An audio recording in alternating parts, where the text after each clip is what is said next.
Magandang umaga po. Another TikTok item. So, pinadala naman po ito sa atin, no? Juicing cup. Wala po siyang brand eh. Ayan, nakalagay juicing cup lang. Tapos ayan, nakalagay new. Tingnan po natin kung ano pong nasa loob. Parang ito rin po yung mini juicer, mini blender na ni-review ko, I think a week or 2 weeks ago, no? Pero mas malaki po ito eh. So, ano po bang meron sa box? Para po siyang aqua flask, oh, itsura niya. Di ba? Yan.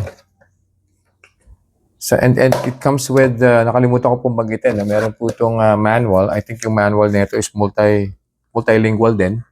Ayan. Medyo maliliit din yung mga letters.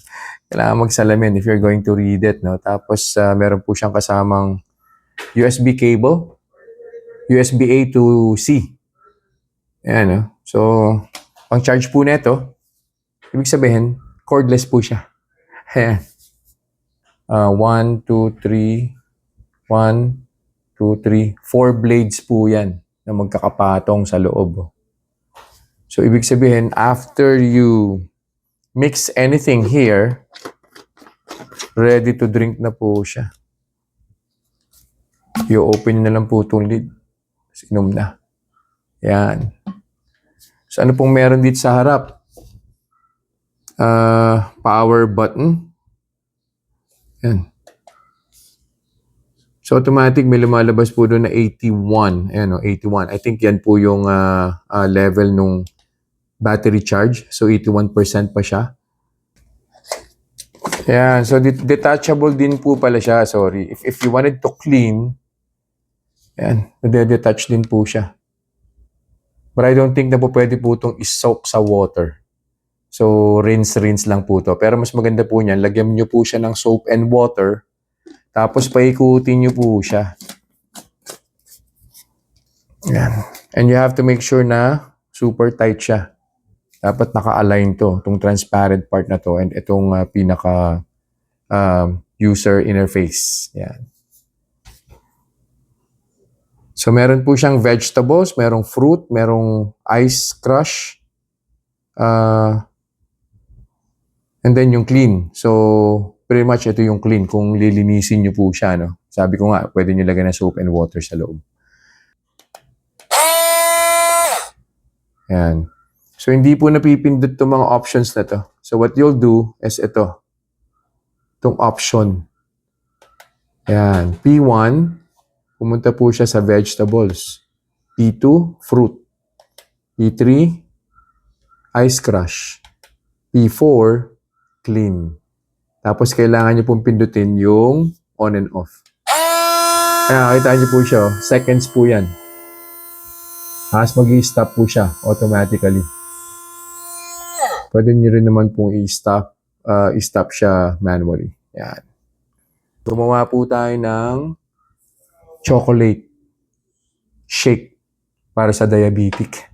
So, meron po ako ditong chocolate baking cubes. Ito po galing po ito kay Jedder's Grindahan. And then, meron din po akong almond milk, yung Kirkland. Ito pong cubes na to, 5 pieces. So, lalagay ko po siya sa microwave para lumambot po siya ng konti. Kung kaya pong tunawin, mas maganda. And then, mag-a-add po ako ng konting monk fruit allulose. Kasi unsweetened po ito, pero may monk fruit na po siya. Ito pong allulose para po dun sa Kirkland. Yung Kirkland na almond milk, unsweetened po yun. Balik po ako. Kumpleto na po yung ingredients natin para sa experiment for today.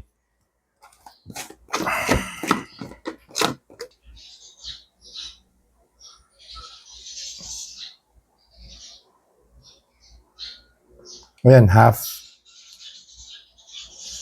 cup or dagdagan pa natin ng 1/4. Ayan, bali 3/4 cup po yan. 3/4 cup ng almond milk. Tapos meron po 5 cubes ng chocolate sa ilalim na microwave.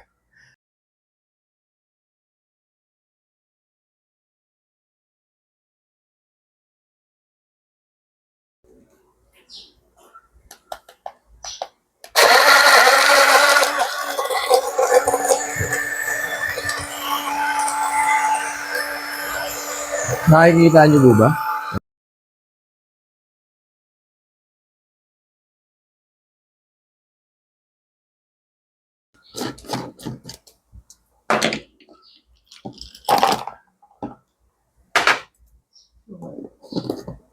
Sabay ko na rin po yung allulose sugar.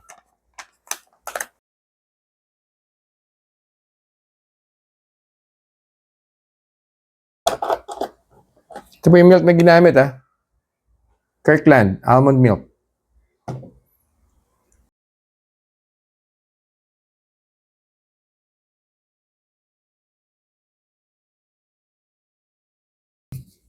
So yan po 50. Tingnan po natin Nag-start po yung battery level niyan at 80%. Now it's 52%. So kumain po siya ng 28% in making one chocolate milkshake. It's time to taste it.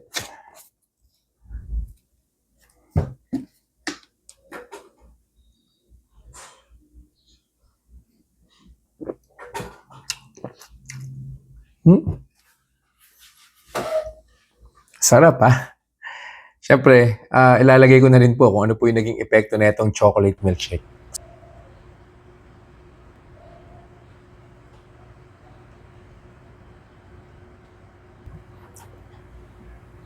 Ayos, yun lang po for today. Maraming salamat po.